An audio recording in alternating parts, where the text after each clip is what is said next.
Hello, everybody, and welcome back to another episode of the Impact Farming Show. Today, I have an amazing guest. I have Jacob Bueckert joining us. Jacob, how are you? Oh, I'm doing great. Excellent. So for you guys in the audience, Jacob is a farmer from Alberta, and he has kindly agreed to be my first guest on our first farmer chat here on Impact Farming Show. So Jacob, welcome. I am so happy to have you. Well, thanks. Okay. I'm delighted to be here. Yeah, we're going to have a good time. We're going to talk about lots of cool stuff, share your story. So, Jacob, you are a cattle feeder, and your Yep. company is Dryland Feeders out of Warner, Alberta. That's correct, right? Yeah, you bet. Perfect. So, as you know, Jacob, you guys in the audience, I'm trying something different here on the Impact Farming Show, bringing in some interesting personalities from the agriculture industry, individuals that have boots on the ground, and trying to bridge a bit of the industry with some farmer voices, because I go to industry events and I'm a farmer. And the thing that drives me absolutely bananas, I shared this with you, Jacob, the farmer's voice really seems to be getting lost in the conversation about what affects our industry. So I'm trying something new and bringing on some of the amazing people that actually feed this world. So, Jacob, you have an interesting farming story. It didn't start out in Alberta. Can you tell us about your farm, your background, and what you do now? Okay, I'll give you the Reader's Digest version. Otherwise, I'll bore your listeners to death. But yeah, so I was born in Mexico as a Mexican Mennonite, and my mom and dad farmed there, as are all the Mexican Mennonites do down there, a majority of them. And so I was born there and raised there till about 9. And but my dad struggled to farm down there. It's just a difficult country to farm sometimes, and he really struggled. So he wanted a better life for us, and he desperately tried to get us to Canada, but we just couldn't get the paperwork, or he didn't go through the right channels to get the paperwork together. And so I remember one day, him and my uncle illegally went to the U.S., Oh, found a job, and worked there for a month. And me being the oldest, with my brother who's a year and a half younger than me, and my sister who's 5 years younger than me, we kind of stayed home and helped mom carry on.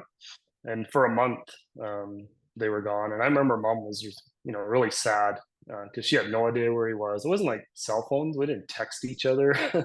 um, all these things that you do nowadays, right? Or check on your phone to see where your spouse is, track them, that sort of stuff. We didn't have any of that. So I mean, we didn't even have indoor plumbing. We still had outhouses and wells. Like the colony we were from was very like Amish style, so everything had to be horse and buggy, steel wheels on your tractors. They didn't have any rubber. So, if you needed to go to the store, you hitched up the horse to the buggy and you rode off to the store. And so I got to help with a lot of that. We hand milked our cows. So technology was virtually non-existent. We didn't have radios, electricity. We just had like a propane lantern for light, and then wood for cooking and that sort of stuff in the stoves. So very primitive. So yeah, so dad came back one day and he says, "Well, I got a job, jackhammering cement out of a cement mixer. I want to move my whole family to Phoenix for a better life." And so he sold everything, packed everything we owned into one suitcase for a family of 5, and then we started walking the border. Which, when you're 9, you don't quite realize what you're doing, but it was an adventure.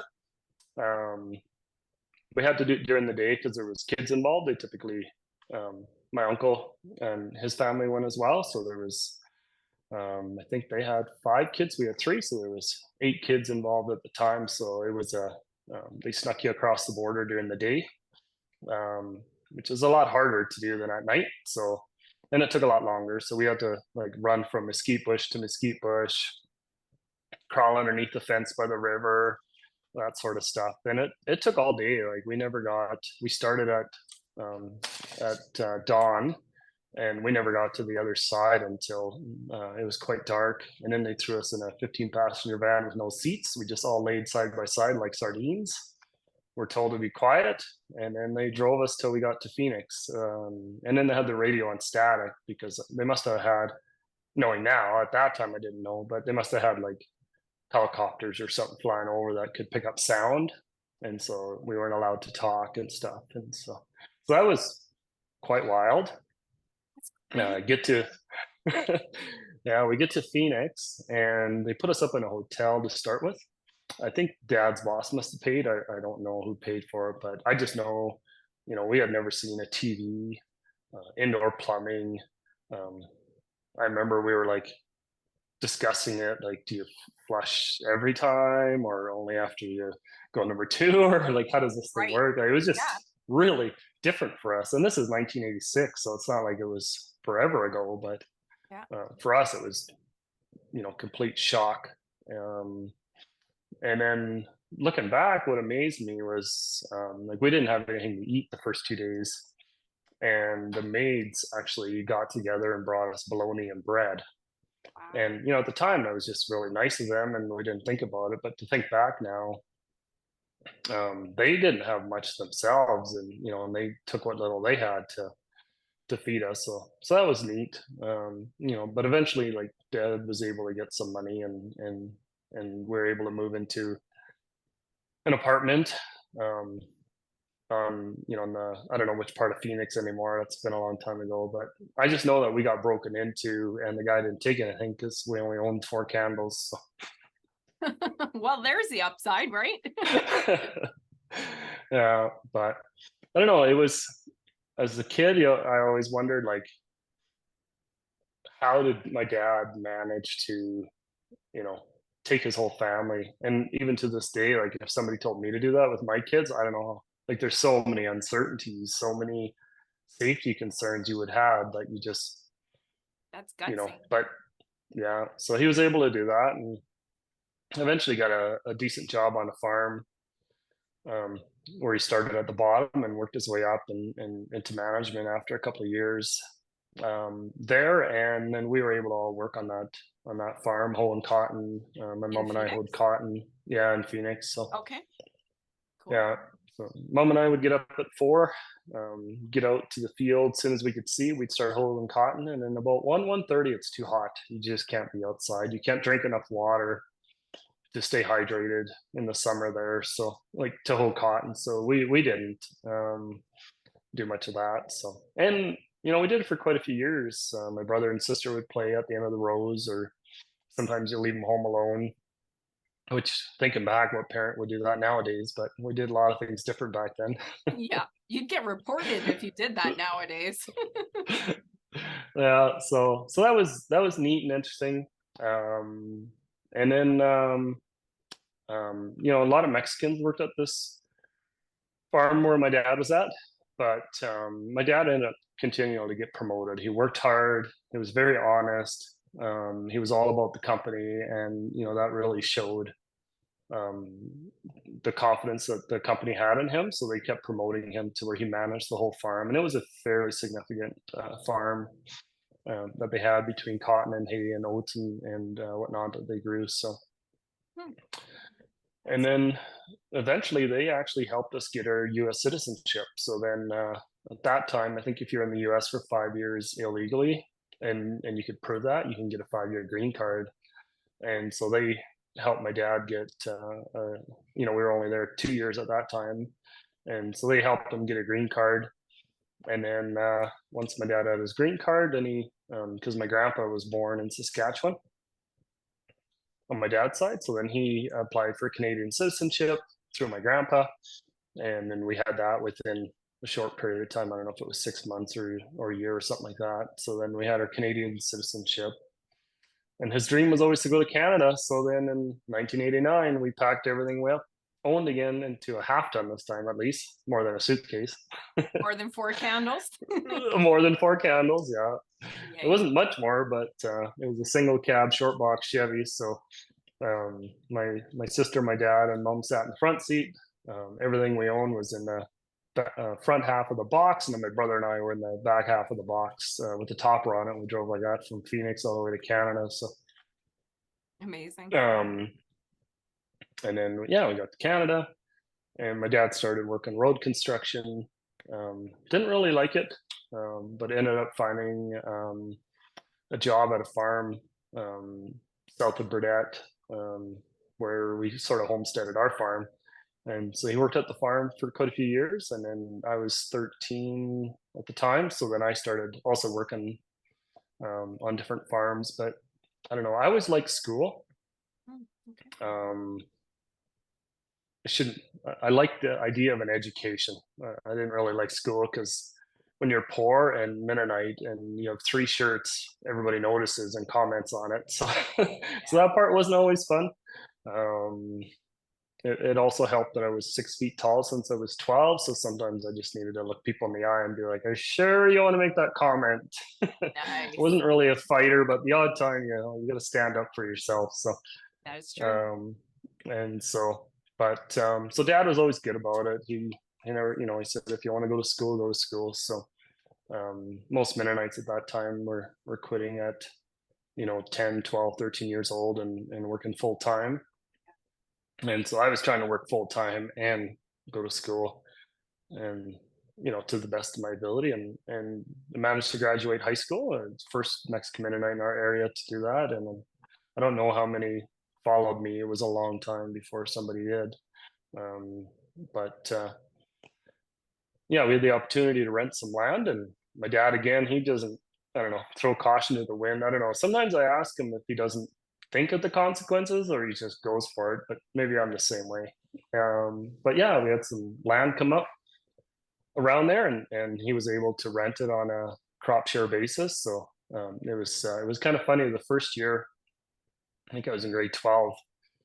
Um, we had a system where we had bought a tractor and a 14-foot drill to do 400 acres of irrigation that we were renting. So um, I would run the drill from like 4 o'clock in the afternoon when I got home from school till about 2 in the morning. Dad would run it from 2 in the morning till 7 in the morning, and Mom would run it from 7 in the morning to Wow. till I got home from school. And then Dad would go to his regular job, and I would go to school, and we kind of kept that up. So, and then everything was on wheels. So then Mom and Dad and I would do the same thing. I'd get up at 4:30 and move the wheels. Summertime, I would have a different job, go work at my other farm job, come back at night, move the wheels, go to sleep at 11. And that was kind of our life, 24 hours a day, like that, 7 days a week, sort of thing. So, That's and cool. that was quite interesting. It was a lot of hard work. We had no idea what we were doing.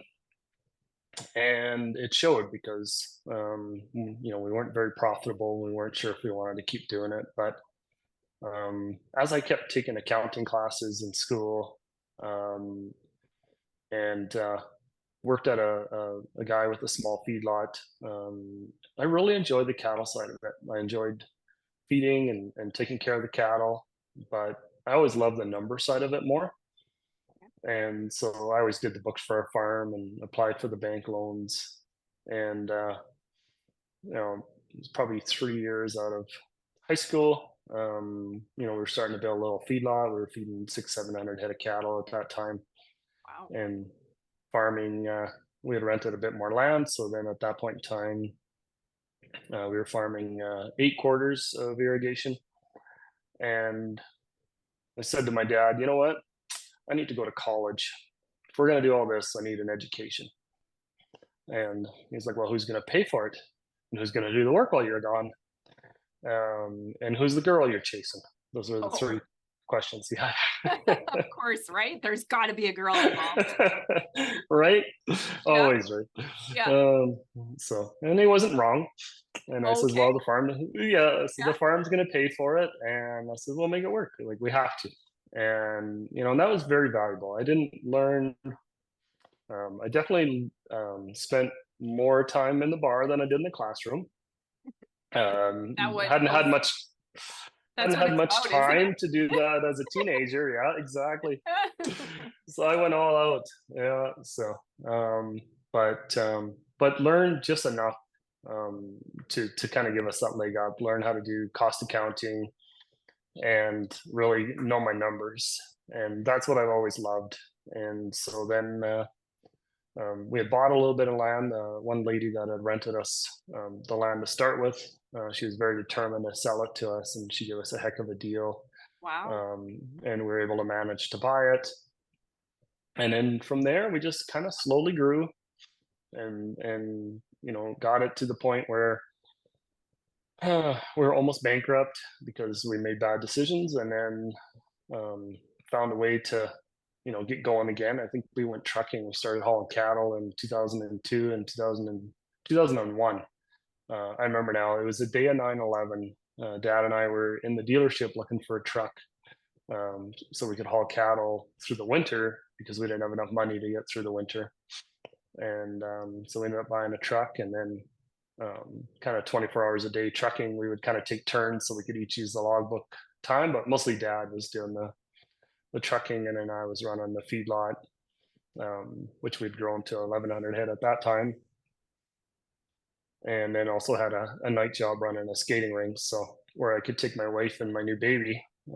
So I was running a skating rink, and they could come out and visit me and stuff like that, because it's not like you're full time working. Or maybe I was just lazy and there was more work to be done than I was doing, but it was kind of a little bit of a balancing act at the time. So I can't imagine the word you and lazy together, but I got to jump in there really quick. You skimmed over an important part of the story here. And being a female, I'm going to ask, how'd you meet your lovely wife?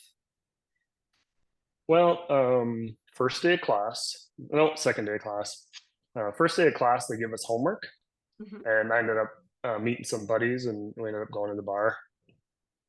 And so, of course, I didn't do the homework. And so, the second day of class, she ended up sitting in front of me, and I asked if I could compare notes to make sure that hers were correct.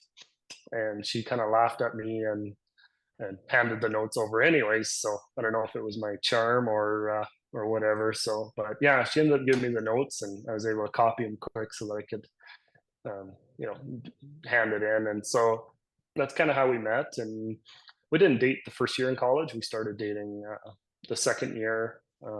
First year we were in a lot of groups together and stuff like that, but at that time there was nothing. But the second year we decided we wanted to. It was actually in the summer. She came out to help me silage, and she was looking for a job, and we were kind of talking in the summer a bit, and I'm like, well, you can drive 3 ton with no air conditioning. That's red. Hauling silage if you want. So she agreed. So she came out and did that for the summer, and yeah, never really left. I think after that. So she claims she never left because I still haven't paid her, but I get She paid. became the best employee that day, right? Wow, that's That's cool. right. Nice. Yeah. So yeah, no. So it was one of those things where we just clicked well and worked well together, and yeah, it was a lot of fun. And we both. It was kind of funny because she came down as a friend, and we were just kind of sitting and talking, and I don't know how we got on a conversation about life, and what we want our futures to look like. And I kind of described what I want my future to look like. She described hers. We even described what our kitchen was going to look like. And I looked at her and I'm like, we should just get married. She says, what? I'm like, we want the same thing. Let's just get married. And she goes, well, why don't we start by dating and then we'll see. And I'm like, okay. So then I asked her out and we started dating. But I was ready to marry right there. If she would have said yes, I would have found one of those hose clamp rings or something. But yeah, I would have done it. But nope, we waited. Oh, that was in August. We got married in February. So we waited 6 months before we got married. So, try to make sure that everybody else felt okay about it. I know both parents are like, whoa, aren't you guys moving a little fast? But we're like, we already had the talk in the living room there. We know what we want. We're good to go. If you But know, yeah, you know, exactly. right? We got it figured out. So Oh, that's cool. yeah. Okay. Thanks for sharing. I had to interrupt you there. Oh, perfect. Anytime. Okay. So your wife, how many kids do you have now? 3. Yeah. Three. Okay. My oldest is 22, 20, and then 15. So Okay. Wow. Awesome. Okay. Now tell me, sorry, I jumped in there and just totally, I do this Jacob, if you don't know me. It's perfect. I sometimes grab it and then take us down a rabbit trail. I think those are the best conversations. But now let's go back. I just had to know the important details about wife and kids. Now let's go back to your farming operation and kind of as you guys were growing and where you're at now. Yeah, so 2001, 2002 were tough for us. We didn't have hardly any cattle of our own during BSE. I think I owned 23 head, so BSE didn't really affect us negatively Oh, good. on that front. But we started. We had a really bad farming year, but things got better that way.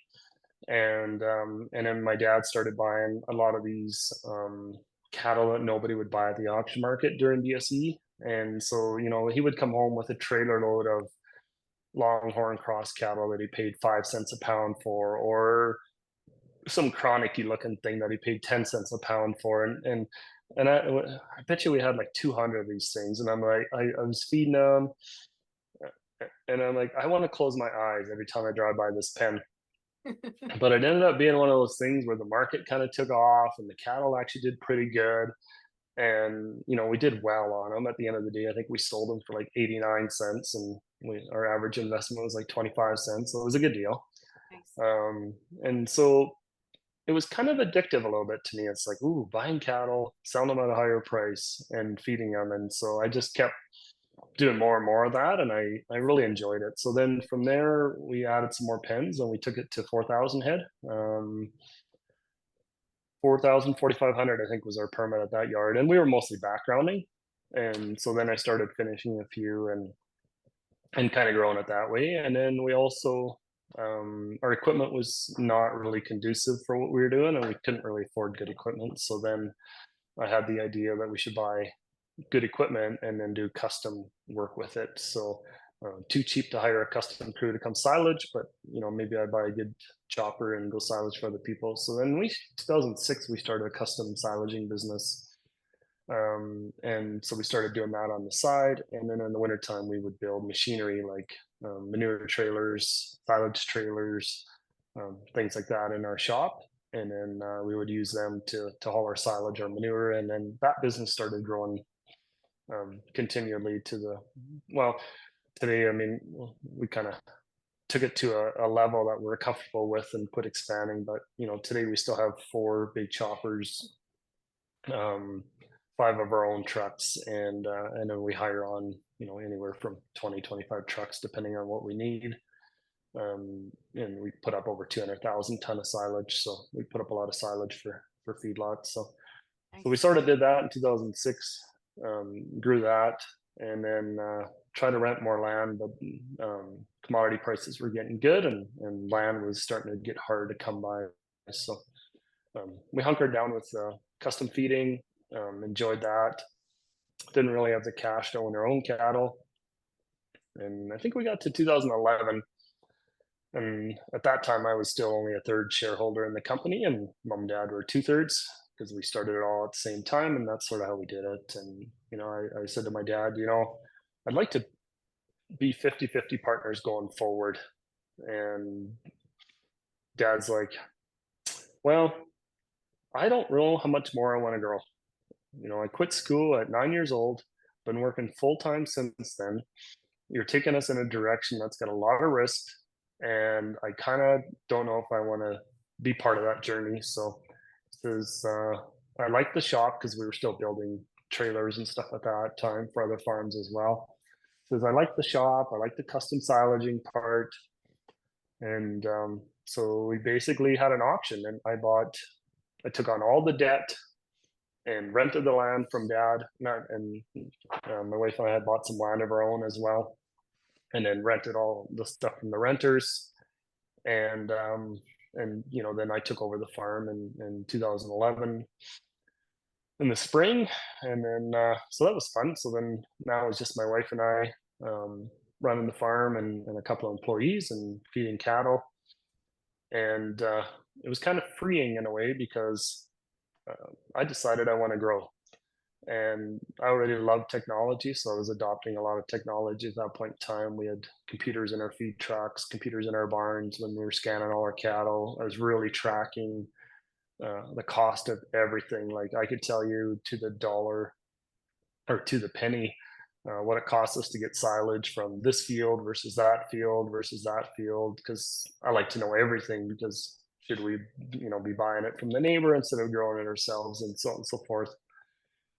And so then I ended up driving by a feedlot down by Warner that was kind of empty and contacted the owner and I said, "Hey, I have a custom silage manure hauling business. If you ever need us." And he says, "No, I need some young guy to come and take over my yard." And I said, "Okay, I'll be there on Monday." And that was Friday. I said, "I'll be there on Monday." So Monday at 10, I showed up in his office, and he toured me, and I think the yard at that time was designed to hold about 7,000 head, but it built in 1972, so there were some upgrades and there were some things that still needed to be upgraded.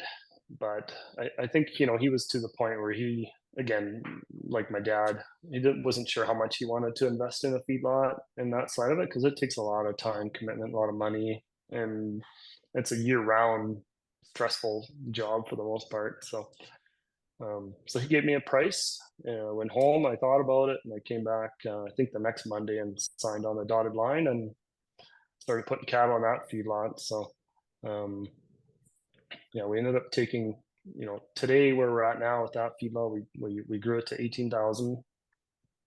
Um, Still have the Burdett yard. Ended up moving out here to Warner. We also started a ranch. We bought some land that we could graze cows on. So we started with 100 cows, partner up with another guy, and I think we're up to 900 now on that. And Wow. then this fall, I rented another 5,000 head feed yard. So I'm not That's sure where my retirement plan is, but it doesn't seem to be coming. Nah, sounds like you're in your prime. You're just getting going. Oh no! I looked at my kids and I'm like, "Come on, people, somebody get in here!" But How they're old not sure did they want to work this hard. what Mm. how old did you say your oldest is? 20? He's 22. 22. And what did Yeah, you say? We were talking about this. I want to ask you because I thought it was really cool. You were trying to get your son when we were chatting. You wanted to get your son involved. So you gave him yeah. So originally, his because I've been trying to get him involved, but he doesn't really want to step in because he doesn't know where to step in. And he's a lot like me. He's very business minded, cost analysis minded, that type of stuff. I mean, and that's why I went into the cattle is because I looked at the land prices and would I ever be able to make the payments, and I just couldn't on the land. And so it always was worked out better for me to rent the land. Long term, it's better to buy it, but if you don't have the money to put up and you don't have the money to make the payments, then you can't do that because any of the land we bought, has obviously increased in value drastically and has been a great investment. But I just didn't have the capital to even start. But with cattle, it was always easier. If you had feeder association, you put down 10% or 5%, or if you went to the bank and you put down 25%, and then you sold the cattle and you could do it again. yeah. And as long as you kept making those turns, there was an opportunity there. So that's why I was leaning towards the cattle side of it, just because I could figure out a way to make the money work. Whereas I just struggle with the land base on it. But so with him, one of the deals I made him is this new yard I rented is that he could manage it or co-manage it with a good friend of his that been working for me since he was about 14, so 8 9 years. So they were doing that for a while, and then my son comes up to me one day and he says, I really enjoyed this, but I'm still in university and I don't know if I can do both. And I still have a dream to travel while I'm young. And Sure. so he's actually in Japan right now. He's been there for a week, Wow. and so he's doing a journey around Japan, trying to walk 20 to 30 kilometers a day around an island. It's the pilgrimage walk. I think it's 1,200 kilometers, Oh, and so he's trying to do that, and he loves it in Japan. The people are super nice to him. Loves the people. So that's what he's still taking schooling. So he's doing that plus um, doing remote work for me, okay. and so he's really helping with technology. side of it. So we're trying to develop more technology in our business and take things to the next level there. So that's really helpful on Question that for side of you. it. So Sorry, can I hop in there? What are your anytime. thoughts? I don't have children, but I always said if we had children, I would force them to leave the farm, kicking, screaming, or if they want to, good. But to me, I almost think you need to get, well, one, some education and see what's on the outside, right? So you get that big perspective, meet people, learn stuff. But I kind of often find that if you're born on a farm, you love it, you hate it, you take it for granted. But when you go out and then start working, get a little bit older, get some knocks, and you go, oh, farm life might not be so bad. I think you need time away, don't you? That's kind of my opinion. Yeah, I mean, time away is invaluable because you learn so much from other operations. Like I even think about when I leave to go on holidays or anything like that, and I come back with a totally different perspective, right? So, um, when you're in the box, you just see the inside the box, but sometimes you got to get out and see it from the outside. For sure, I don't know. I'm a little bit weird that way, maybe. I always told my kids right off the bat that you guys are broke little humans. You have no money. Um, Everything that mom and I have is mine and mom's, and our plan is to spend it all before we die on crazy stuff like boats and whatnot. And you guys need to make your own way in life. Ooh, And love they it. says, "Well, Dad, that's not fair." And I'm like, "Why is it not fair?"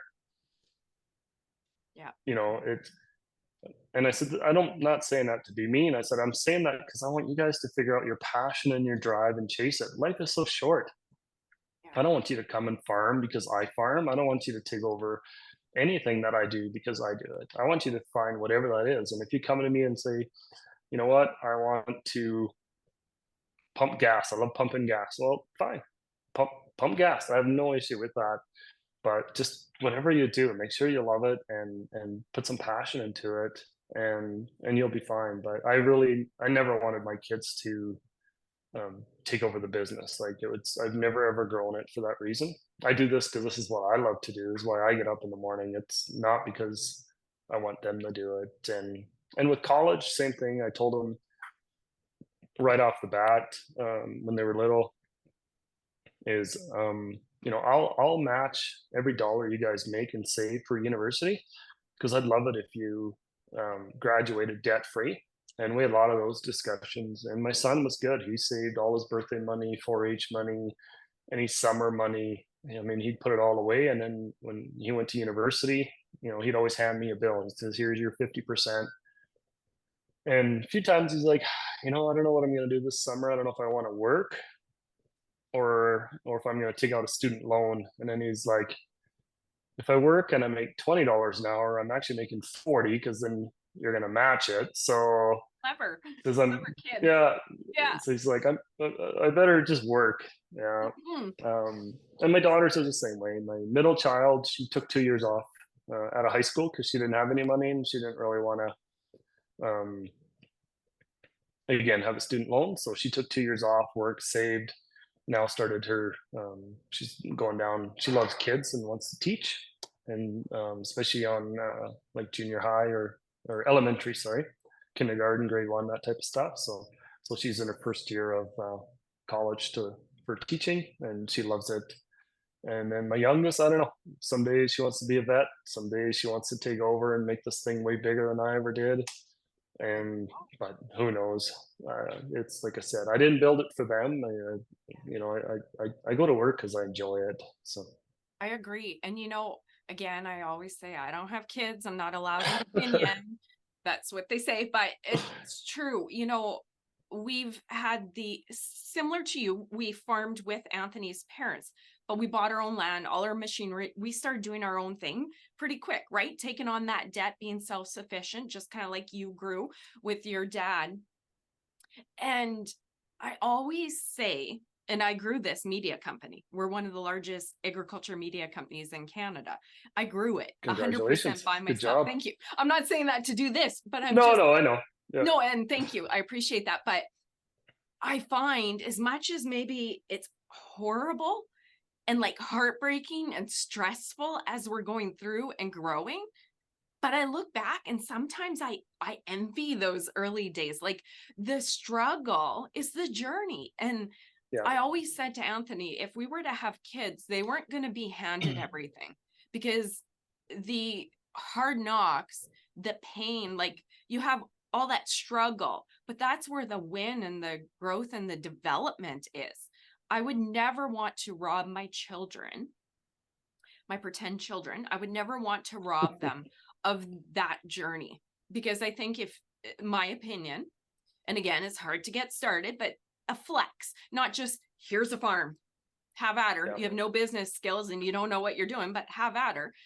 A flex in there, like somewhere in the middle where it's like, okay, you're going to be better off, a little bit easier than we had it, but you're going to work for it and you're going to fail, you're going to win. And at the end, you're going to love it because it was your journey.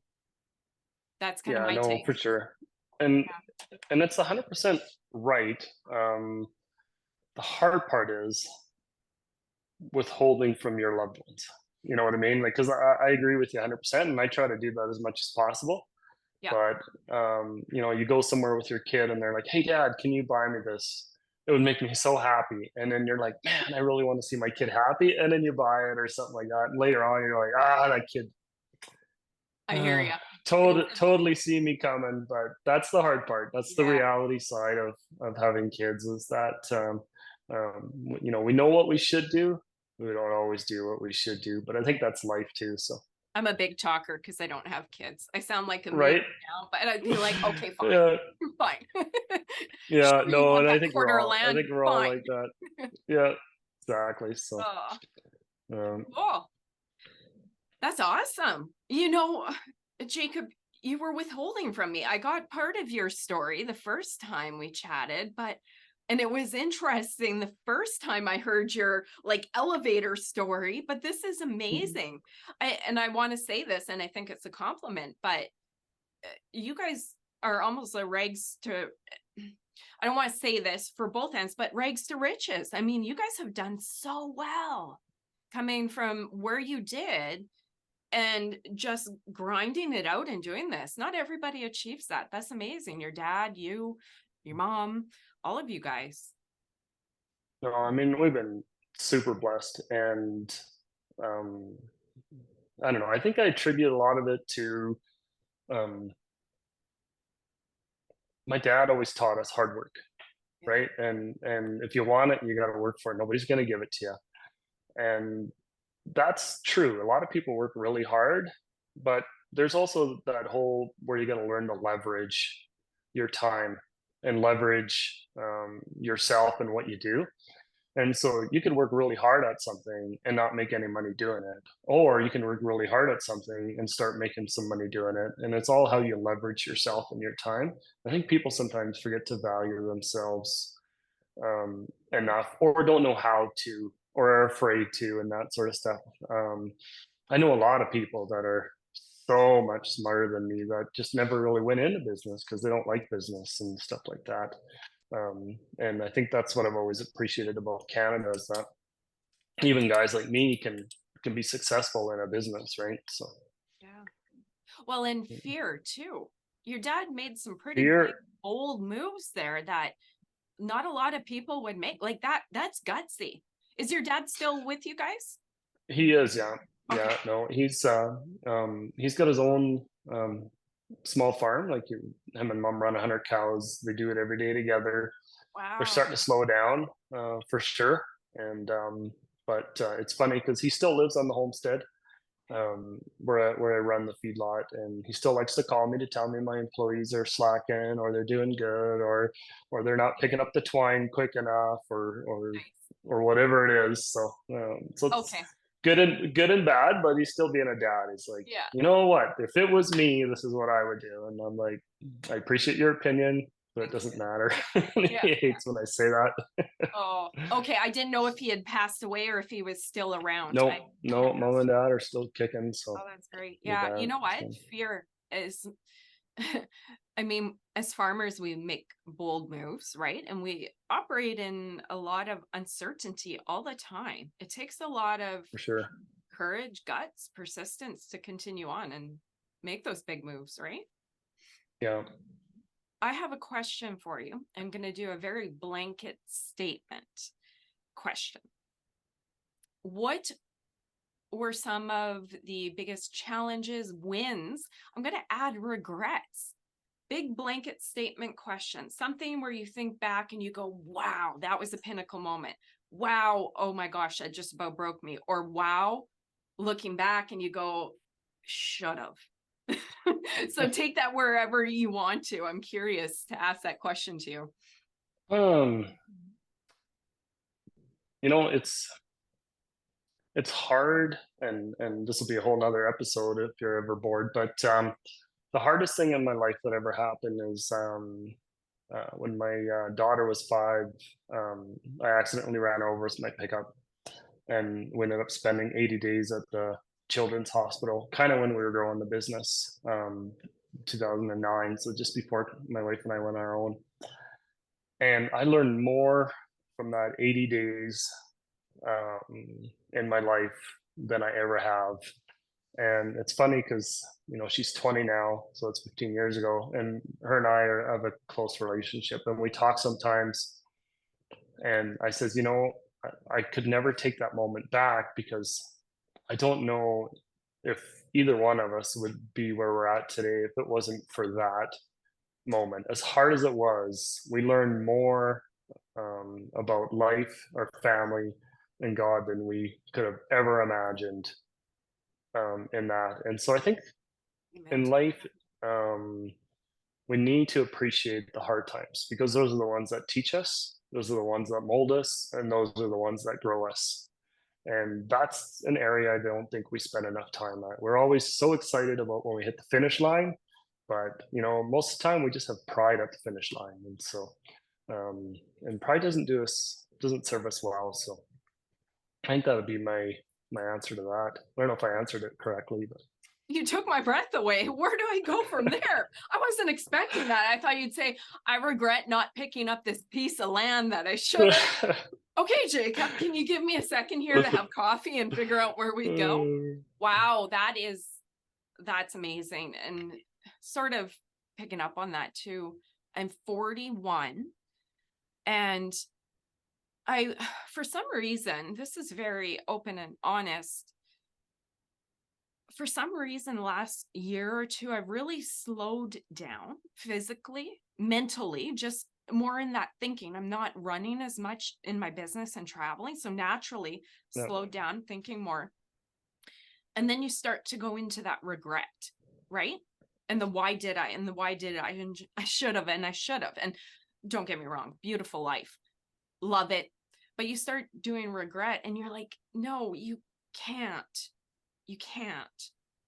Because what happened. Chances are you made your best decision. It was out of your control, whatever it was. And I finally realized, I'm like, you can't just take the good and regret the bad in life. You can't. no, life isn't like that, right? It's No. if it was like that, you would never be sore after a workout. So Yeah. um, that's kind of how it is. You work out and then your muscles are sore for a few days, but if you don't work out, you never grow any muscles. And Yeah. but I don't know. I'm very much, you have to accept your challenges and the valleys in your life because those are the most powerful parts of your life. Those are the parts that people come around you. You see who your friends are, and then you know where you've made an impact. Because if nobody shows up, you Mm, haven't made an impact. And so, and those are the moments that brings communities together and stuff like that. So it's like my daughter's thing. It's been incredible, like what we've been able to do through it. Whether minister to other people, help other people mm, because of the experience we've had. Um, Open doors to talking to people that have had loss on farms and things like that that we wouldn't have, even though she is still here, but we still went through a horrendous event that we never wish on any family, right? So those things are just difficult, But again, those are the difficulties of life, are the ones that we grow at, and the least fun, but can be the most um, biggest part of your life. So Yeah, I've had one or two lately where something I was really hung up on from the past, coulda, shoulda, woulda, which I don't dwell there a lot, but lately, then it finally came together and I'm seeing the plan. I'm like, oh, I get it. If you want to have that moment of faith or destiny or whatever you want to call it, I was fighting and resisting that in the past, that one thing. And then all of a sudden I heard something. And then it just led to this. I'm like, oh, my biggest, what do they call that? My biggest whatever it was, regret, call it a regret. Ah, that happened for this reason. And holy yeah, smokes. And I get choked up just talking about it because it's kind of neat. Anyways, thank you for sharing that story with me, Jacob. I no worries. You took my breath away. Now I'm not quite sure how to pivot professionally and thoughtfully onto the next part of the show. uh before we before I want to move to now and some of your thoughts on what you see in the agriculture industry, threats and opportunities. Before we pivot there, is there anything else that you want to share about your journey, where you're at, any of those thoughts before we move into our next part? I mean, not really. Like I said, I think we all have um, so many opportunities in this country. I love Canada for that. There's just so many opportunities. The opportunities are endless. My banker has told me that I don't need to jump on every opportunity, and I'm like, oh, I came from a country where we didn't have them, so it's like I'm, kind of jumping on them a little bit. But um, that being said, there's a difference in our society. I think we all have very similar opportunities. We just don't all have very similar outcomes, and so that's the difference. Is opportunity, I think, is very even in our country. There's not a lot of discrimination or anything like that. We're lucky there. Outcomes, and that's where people's characters and their desires and that really shine. And then you can really see the difference between the people that want to have good outcomes or are passionate about their goals versus the people that aren't. So what's that quote? Don't ask me who said it. If you want to reach your goal, you'll find a way. If you're not serious about it, you'll find an excuse. Nice. You're speaking my love language. I have another guest that comes on the show regularly, and we like do quotes back and forth. Like I am a quote queen, so I love it. Oh, I agree. I agree. That's a very, very good point. Okay. Now I want to ask you, you've jumped on, you see opportunities. But before we go, I mean, you touched on opportunities, but before we go there a little bit, I want to talk to you about threats. Part of the reason I've started this farmer chat series is there's a lot coming at agriculture. There always has been a lot of uncertainties, but it just seems like there's more and more variables. Everything's a little more volatile. It seems like, in my opinion, and if anybody's paying attention, it seems like government is a little more interested in agriculture. And it seems like we have, in my opinion, for the green movement and sustainability and all that stuff, it seems like there's some stuff coming at us. I want to pick farmers' brains on their thoughts about what they see as the biggest threats, what keeps you up at night, and then we can roll back into opportunities if you do want to touch on that. But what are your thoughts about farming today versus even 10 years ago? I mean, obviously, threats. Like I said, I've always been there. Market conditions change violently nowadays. Our planet is so small. What happens in Ukraine affects our grain prices instantly, and so on and so forth. So the world has become smaller instead of bigger in a way because of communication and because of transportation. And so um, there's always unknowns. Government policies definitely can be scary. Um, I think our biggest threats maybe is government policy, and not that government is trying to um, shut down farming or anything like that. I think government, in all its wisdom, is trying to do what's best for the country globally. At least I'm going to give them the benefit of the doubt. I think the issue is the unintentional consequences. If you're a government person and you have 40 groups coming at you with all different must-haves or chickens falling or skies falling, chicken little thing. Um, they're trying to figure out which way to go, and they'll make policies that maybe aren't thought out well enough, or have unintentional consequences that will affect ag. But not all those things are bad either, because sometimes, even though in ag, we always want to be like, leave us alone. We're growing everything the best to our abilities. We're safe. All is good. Stay away. Just let us do our thing. Don't question us. I don't know if that's the right approach either, because that doesn't set consumer confidence. It wouldn't to me if I was buying a product that was the messaging back. So, um, for government to say we want to impose a 30% reduction in carbon, yeah, are we going to get there? I don't know. Is that an unfair thing to do? Maybe it is. But will it make us more efficient? Sure, it will. Because now we have a target of something that we need to hit. Will we hit 30%? I don't know. But now all of a sudden we're thinking about things that we've never thought of before. Maybe we cut back 1% here and 1% there, and all of a sudden we're at 10 or 15%. But we don't do those things until somebody pushes us. Nobody stands out there and says, I think I should put a windmill in my backyard to save the environment or whatever. I don't. Windmills aren't going to save the environment, in my opinion. But do you know what I mean? Like nobody Yeah. does anything until they're pushed, either financially or by government. So I'm not completely against needing to put things in, because it betters all of us to be more efficient, and we need to be more efficient over time, because there's more people that need to be fed with less resources. The area that's tough is when we start seeing, especially in Alberta, we're starting to see a lot of it is exclusion zones where we can expand confined feeding operations, things of that nature.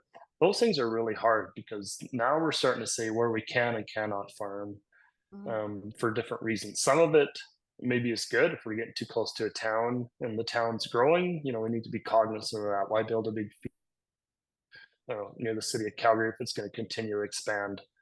But then there's other areas, counties that don't want feedlots or different things in it, because they use the road more and some of these things. So I think we have a lot of work in ag to do.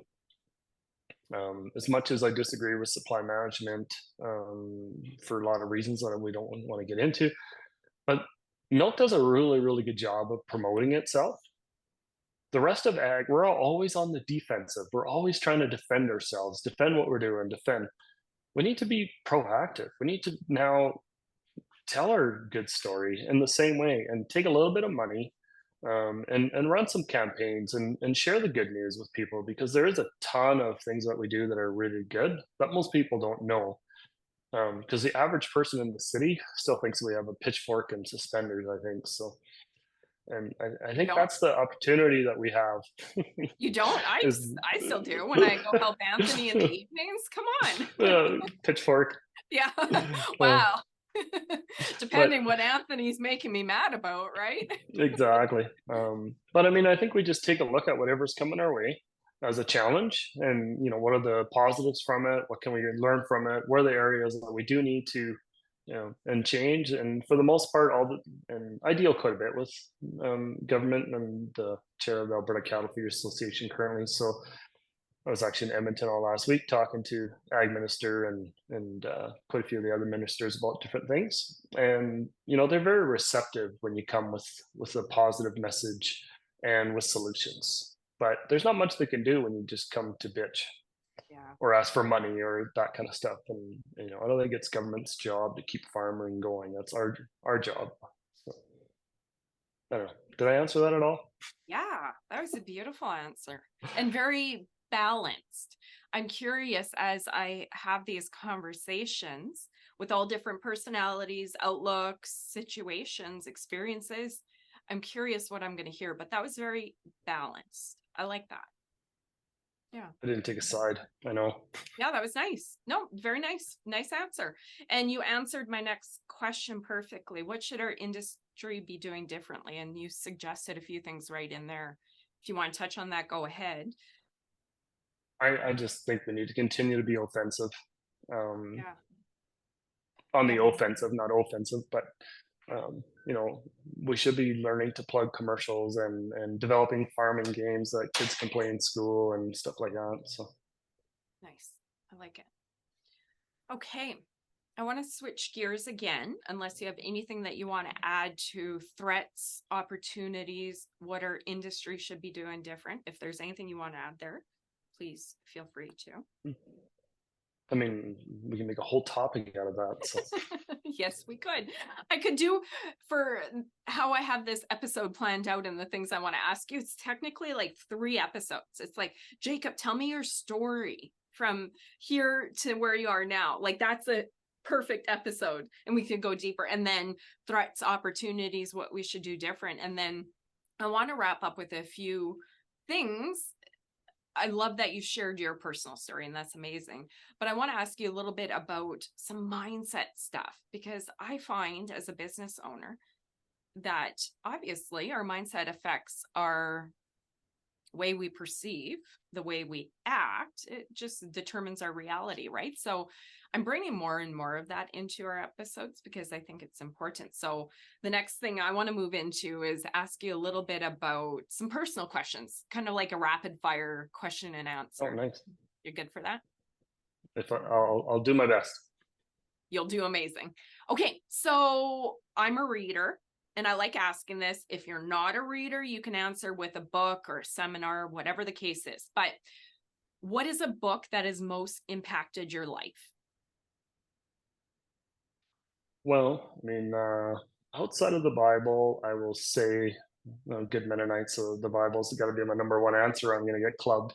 Nice. Um, outside of that, I have quite a few books I like, but I think I still like Seven Habits of Highly Effective People. Okay, That's made a huge impact. excellent. I think I briefly read that one. I have a lot of favorites, but I don't think I read that one cover to cover. Yeah, it's really good. At least I thought so, and I've given it to a few people. That one and an Extreme Ownership by Leaf Babin. No, yeah, I think it's Jocko Willix and Leaf Babin. Extreme Ownership. That one's. Whenever I give that to people and they read the first chapter, they phone me and they're like, "I don't like you anymore." And I'm like, "Why?" Because that book dug in so deep. It made me think so much that it's hard. Uh, Funny. I haven't read Jocko's book, but I seen him speak in person. I was at a conference in Florida the end of September, and he was one of the headlining speakers for this yeah, conference. He was amazing. He spoke about his time in war and all the different yep. things that he went through. But I haven't No, read his book. Just his presentation was super impactful. yeah, his books like that. It kind of, it talks about what I like about his book. It gives real world examples of his theories. So, part of like one of his theories is that ultimately you're responsible for everything in your life. And most people, including myself, are really good at blaming others. Things are going bad. It's the employee's fault. They're not showing up for work. They're not invested. They're not this. They're not that.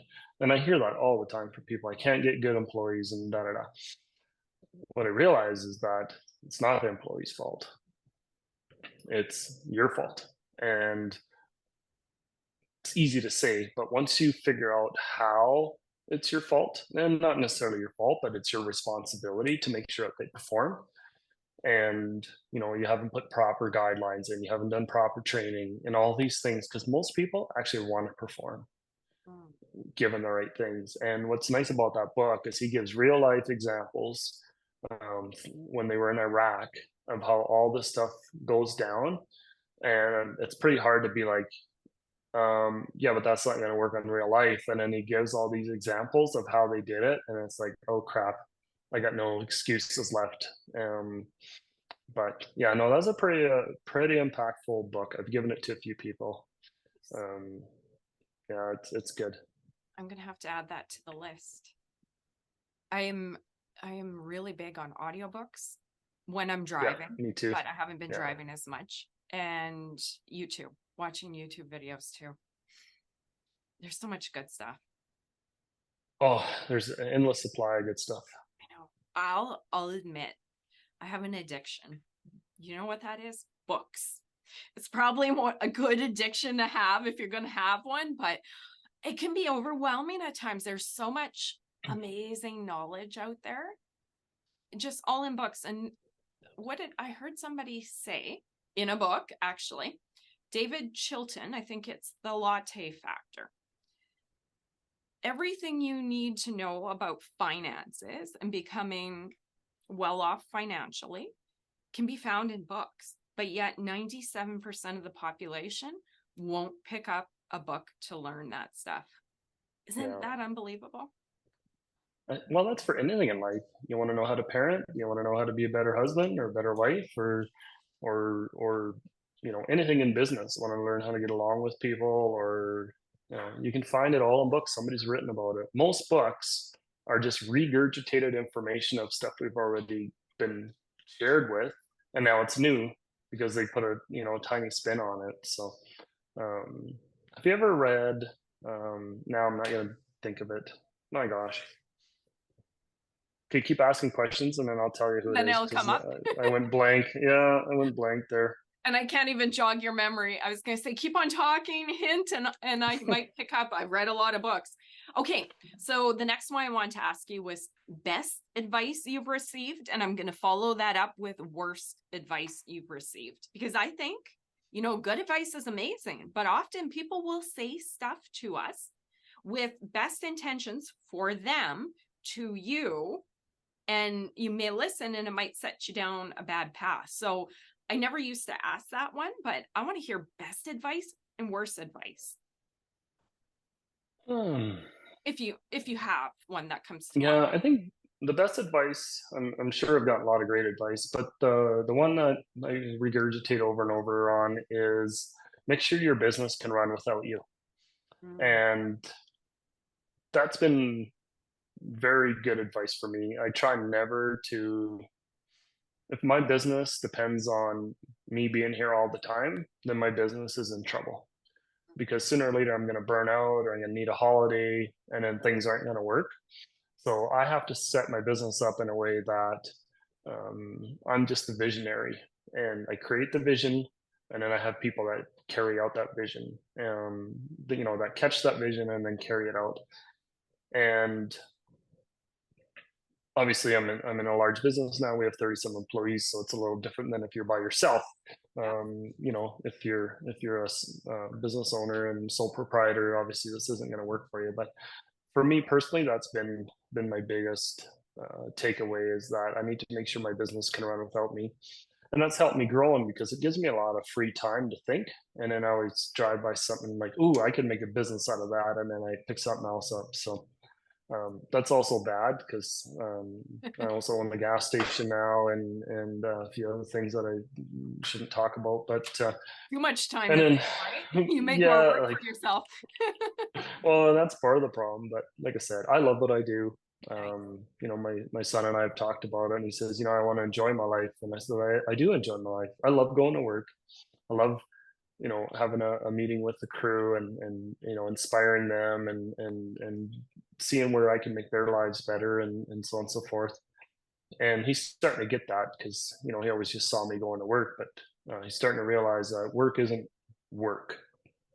Work is where you go to do the things that you're passionate about and about what you love. If you're not doing that at work, then it is just work, and I can see why you want to go home as soon as possible. But I love a little bit of everything, a little bit of variety, a little bit of entertainment, a little bit of work. But I do actually like work more than entertainment, believe it or not. So, Me too. I think you have to be that way though.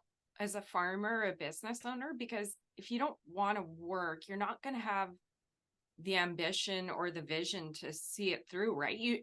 People that own Yeah. their own business and continue doing it, you're just wired differently. Where I hate to say it, I'm going to, with this group here, I'm okay. I mean, we're farmers, we're busy, but I would much rather sit at home and learn and work on businesses and ideas than go out. And if I said that to my friends, my family, you know what they'd say? Oh, you need balance, Tracy. That's not healthy. And it's, well, here we go. Here's my opinion. It's like, okay, there, Susie. We'll call it Susie. You go to a job you hate. You absolutely hate your life. You've done the same job for 40 years and you're just dying to retire to be able to do something you like. Please do give me some advice on how to live a happy life. Ooh, where'd that sass come from? No, and I think about that's important. I always tell people, mindset is so important, and I think you touched on mindset there a bit. But I read a book on mindset by Carol Dweck, and Grit. um, Grit. I had some Dweck, Dueck, Carol Oh, Dweck, what's the book called? Mindset? Is it? mindset. Yeah, Oh, okay. Okay. Sorry. yeah, yeah. A really cool book. Talked about different people and different histories, and whether you have a growth mindset. Um, my gosh, there's two mindsets: negative mindset and a growth mindset. I think is what it is, Yeah. something like that. And how people act differently in that situation, in every situation, depending on what mindset you have. And I mean, mindset's huge. Probably what I work on with my kids the most on anything is that your attitude determines your altitude, right? So, and that's part of mindset. So, if you look at life as the tough times are good for you, they help you grow. And if you look at there's always an opportunity, and challenges are fun. Just like you play sports, the other team challenge you. When you win, you have fun, but you got to put the work into it. And if we do that all in life, we got it made. Yeah. I love it. That's great. You probably just shared my next question. Advice to the next generation. That right there is great. Do you have anything to add? Let's say, I mean, you've shared a little bit about your conversation with your son, maybe your daughter that might want to farm.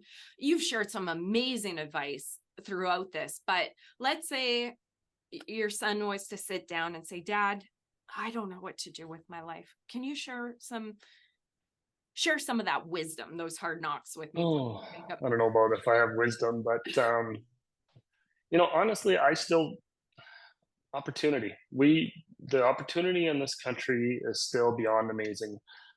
There isn't very many countries you can borrow money for a house at a reasonable interest rate, borrow money to buy a car, borrow money to start a business. We have the ability to borrow money, even though we hate laws. The laws protect us in ways that they don't do in any other country. So all these policies and stuff that we bitch and complain about, they're sort of designed to protect us from other people. We just don't see it at times. But if you ever grew up in a third world country, you'll know pretty quickly why you don't start businesses and stuff there, because there is no protection against all these things like fraud and whatnot. And so the opportunities in this country is endless. So I don't know. The advice I always give is never, don't think small. Go for what you want to do, and just have a lot of fun doing it on the way. But if you think that your life needs to be entertainment balance, you're going to miss it, because your work, if you pour your heart into it, not just for the sake of work, but because you love doing it, then you're not working. Then you're playing a game, just like sitting down at Monopoly or whatever. You're playing a game, you're strategizing, you're trying to figure out how to move forward, and all those little dopamine hits along the way, they're going to keep you going. And so, to me, it's and we're so focused on the weekend, holidays, all this kind of stuff, and so we work to afford that stuff, and we think that's fun. But I think if we ever sat down and had a good look at our lives, those few moments aren't the things that are the most fun in our lives. And if they are, maybe we're doing life wrong. But Mm. I really think there's just so many opportunities that don't pigeonhole yourself to something small. Think big and go for it. What's the worst that can happen? You fall and you get up again. Wow, that's amazing. I'm a little bit speechless and just treasuring this conversation. We had a chat about this before, and I shared with you that this was something I was starting. And to be honest, I'll be completely honest, I was a little bit nervous about this. I've done 5 years of episodes. I'm an extrovert of extroverts. I'll talk to anybody. Like if Donald Trump or anybody was there, like I don't care. I'll talk to anybody. But for me, this was something different. And there's so many beautiful people with amazing stories in our industry. I was nervous for this first one and to start Farmer Chats. And well, one, I am so thankful and think you were put in place. It's funny how we found each other to start this conversation. But when you were sharing your final advice there, not to get a little woo woo, but I'm like, oh my goodness, I think Jacob was just dropped to my attention at the right time to start this, because it has been a very beautiful, like you have an amazing life story, and you have such a balanced view on things. Because right now, as you know, Jacob, turn on the news if you watch news. Open up I don't. any, That might no, be neither why. do I. Ooh, I stopped that like 14 years old. I'm like, ooh, that stuff doesn't feel good. I'll just go and try and build a nice life. But it can be overwhelming when you open up social media and there's a negativity bias, right? And doom and gloom and challenges galore. It can be overwhelming. So I just really enjoyed this perspective. And yes, being a little woo woo, I think you were placed in my path to start this conversation on impact farming. So thank you.